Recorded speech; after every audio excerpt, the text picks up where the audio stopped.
Welcome back to BYU Sports Nation live from Studio B. We now join our second guest of the day on the Deseret First Credit Union hotline via Zoom.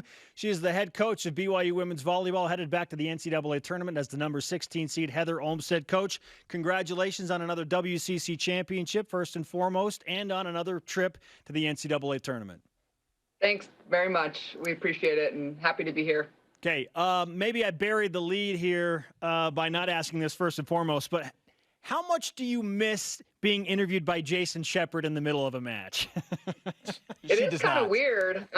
It's super weird. I sometimes look around, and I got used to it after a while, but definitely miss the in-match interviews. Kind of a little grateful too, but hopefully we bring it back after COVID.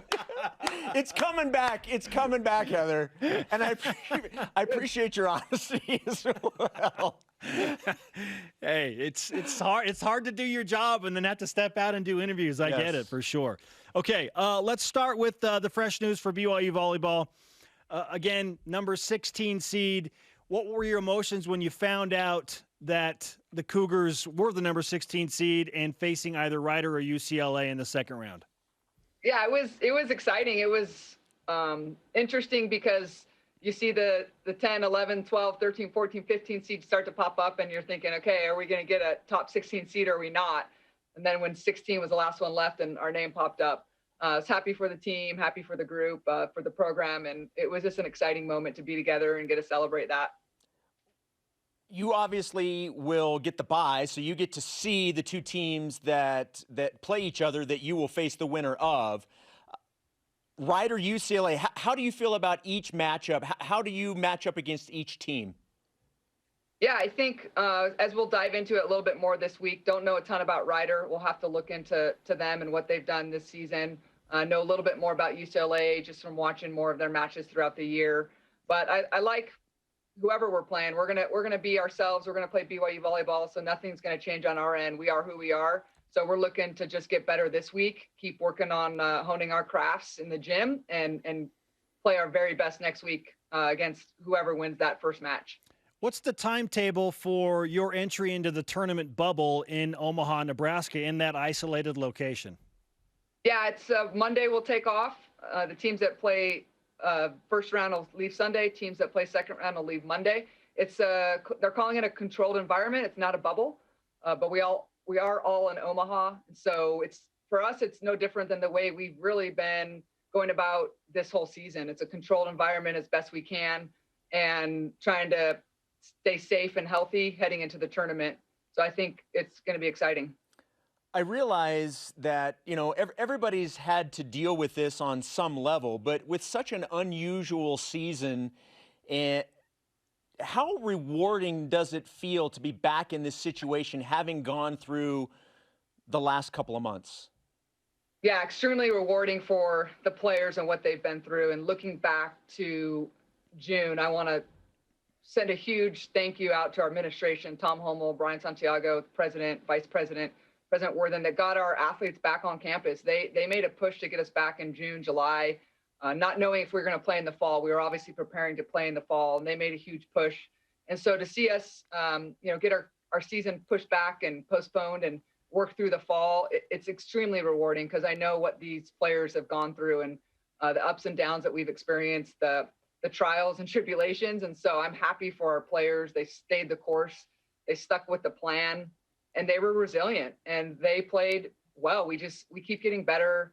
And it's really exciting to see because I think our chemistry is good. Our players enjoy being around each other, and you need to. It's important, right? With this controlled environment where you're pretty isolated on road trips and even when you're home, asking them to be as safe as they can. So it's very rewarding after a really tough year. BYU women's volleyball head coach Heather Olmstead with us on BYU Sports Nation. You may have already just answered this because of the unique circumstances you went through, but how else does this conference championship measure up to the other ones that you've won? Everyone is great, but how does this one measure up to the others? Yeah, this one's special, not only because, we didn't win the conference in 19, so our goal was to get back to that spot of winning the conference.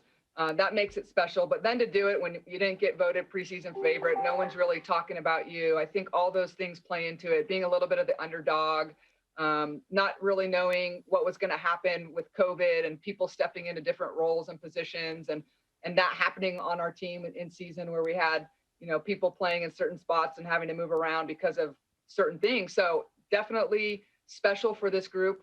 I know it's a moment last week we'll never forget, and they'll always have that tied to their name to be West Coast Conference champs during this 2020-21 season.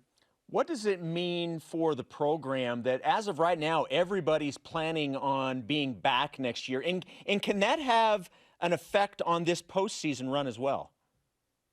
Yeah, nobody's really focused on that. That's exciting for the future. I think we're just staying in the present. We're focused on what we got going on right now with this group and the mojos that we have going. So we're focused on this team and what we can do. And really today on practice, how we can get better, and tomorrow and the next day, just living in the present as much as we can just to get better, heading into that match for us next week.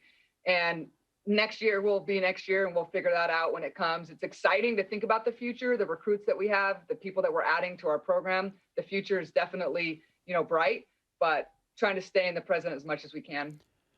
Kennedy Eschenberg was just named the West Coast Conference Defensive Player of the Week for a third consecutive week. And I know you like to focus on team aspects, but it's hard not to focus on the individual when she's receiving this honor again. What kind of presence does she bring to the middle of the floor for you? Yeah, she's Kennedy. I'm so happy for her. Third week in a row. I just keep telling her that she's in beast mode, and she's just turned it up a notch. And what she's gone through this season and the adversity she's had with an injury, she just keeps getting better and better, and she's wanting to learn and wanting to get feedback from her coaches and her teammates. And so, yeah, she's in beast mode heading into the tournament. We're happy for her and for the team, and everyone, contributes to these weekly awards. And but she's pretty special. She's leading this group, so it's exciting for her and for our program. Coach, regardless of the sport, everybody talks about going into the postseason. It's a different game. It's the same game, but it's different because it's the postseason. In terms of volleyball, where do you see that from regular season volleyball to postseason? Where do things change the most in the NCAA tournament? Yeah, it's a one and done tournament. So if you win, you move on. If you lose, you're out. And I think that's the biggest change, is that there's a finality to it, and only one team ends up winning at the end. So we want to see how far this group can go, and we want to win as many matches as we can in the NCAA tournament. So that's the biggest thing. The pressure's different. We've got kids on this team, freshmen, that haven't ever played in an NCAA tournament match and haven't experienced it. Not only that, now this experience is different as opposed to maybe hosting a couple or going to a school. You're playing in one location and on neutral court, which I think is exciting. It's different. It's something that everyone's going to have to adapt to, not just the freshmen. But it's exciting. It's fun. We're looking forward to going to Omaha and seeing how the NCAA puts on a good show. Coach, you just touched on the dynamic of this team with, a few experienced veterans, Kennedy Eschenberg, Taylor Ballard-Nixon, among others. And then you've got some really rising, budding young stars like Maddie Allen. I mean, Whitney Bauer, I guess you could consider still a young player because she's only a sophomore. But where do you feel like the young players have improved the most over the course of this season?